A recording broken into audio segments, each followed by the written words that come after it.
নূপুর বৈদেশী পয়েন্টটা ধরলো যে আমি আমার বাবাকে ধন্যবাদ জানিয়েছি কিন্তু মাকে জানাই নাই। ডিজিটাল যুগ, যদি আমি ধন্যবাদ জানাইতাম তাহলে হয়তোবা আমার মা সেটা শুনতে পারতো।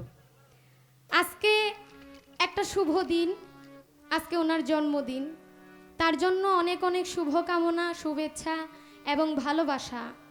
একটা বন্ধু, একটা বোনের পক্ষ থেকে তার জন্য আমি অনেক দোয়া চাই আল্লাহর কাছ থেকে। কিন্তু বিষয়টা হচ্ছে, জন্মদিন উপলক্ষে ধন্যবাদ জানাইলা তোমার বাবারে, তোমার মাই কি করছে?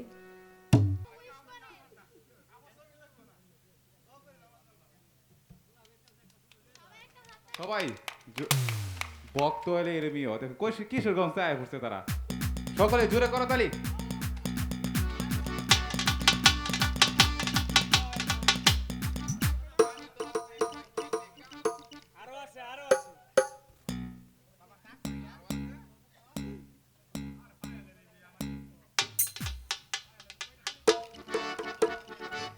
ধন্যবাদ যারা অতি দূর থেকে এসে আমার আজকে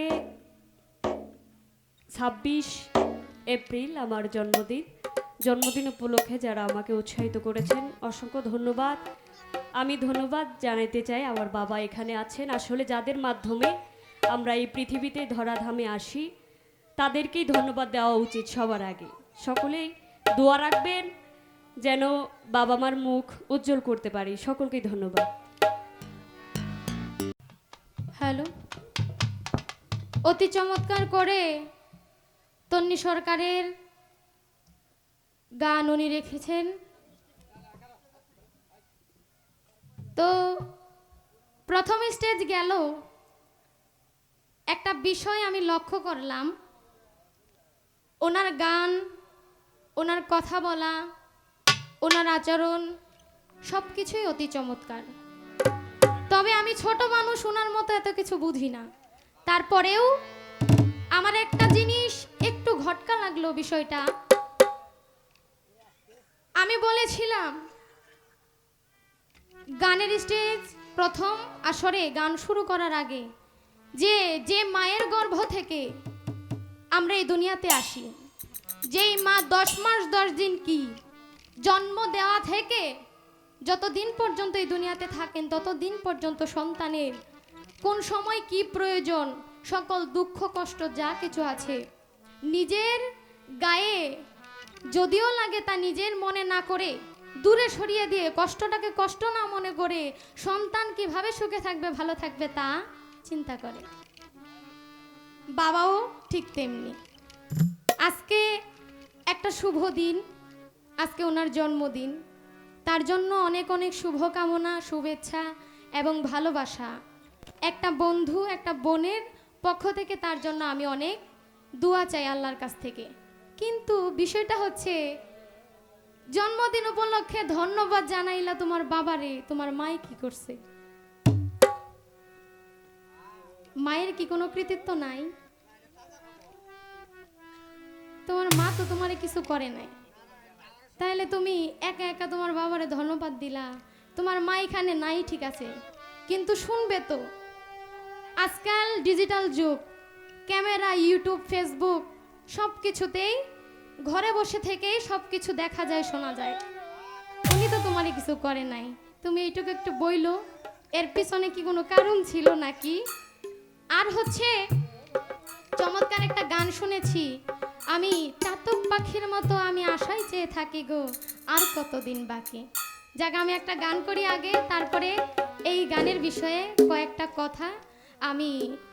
রাত্র যেহেতু অধিক হয়ে যাচ্ছে আমি বিচ্ছেদের দিকেই যাওয়ার চেষ্টা করব। তার আগে যে কথাগুলো আমি বলতে চাই, আমি আমার জন্মদিন উপলক্ষে আমার বাবা যেহেতু এখানে উপস্থিত তাই বাবাকে ধন্যবাদ জানিয়েছিলাম। কারণ পিতামাতা, তাদের মাধ্যমেই আমরা এই ধরাধামে সকলেই আসি।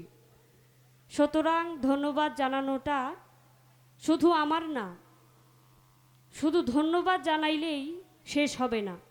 প্রত্যেকটা সন্তানের উচিত বাবা মার সেবা করা।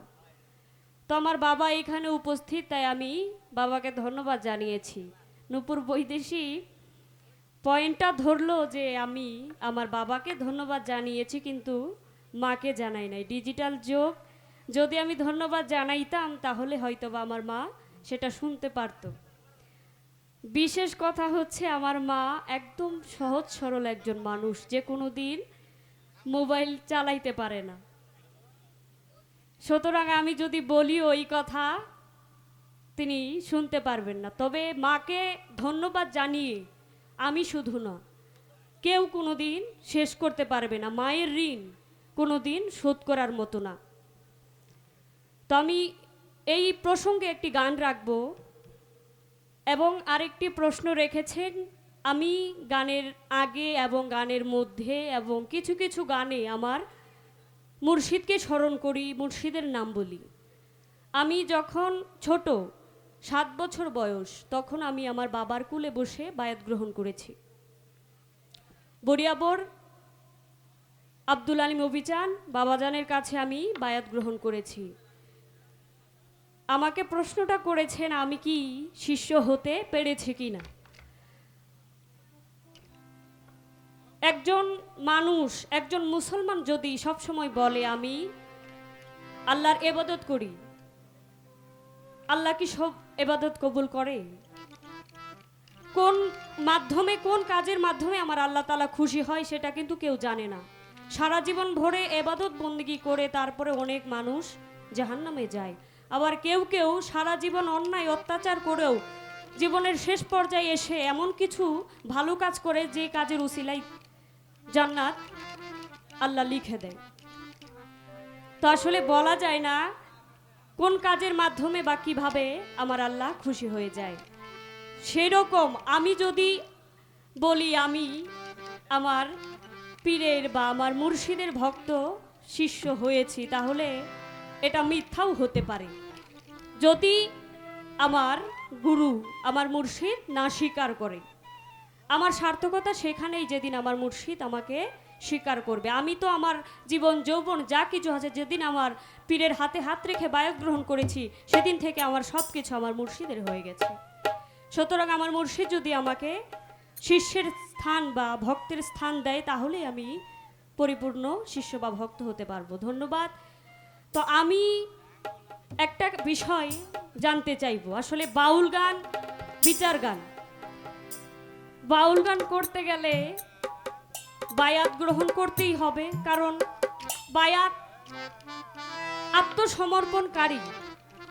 মুসলমান শব্দের অর্থ আত্মসমর্পণকারী।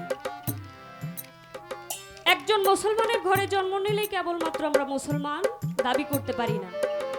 একজন কামেল গুরুর হাতে হাত রেখে বায়াত গ্রহণের মাধ্যমে পরিপূর্ণ মুসলমান হওয়া যায়। তাহলে আমি কোনোদিন মঞ্চে ওরকম ভাবে শুনি নাই যে নূপুর বৈদেশিদা আর মুর্শিদের নাম বলতে।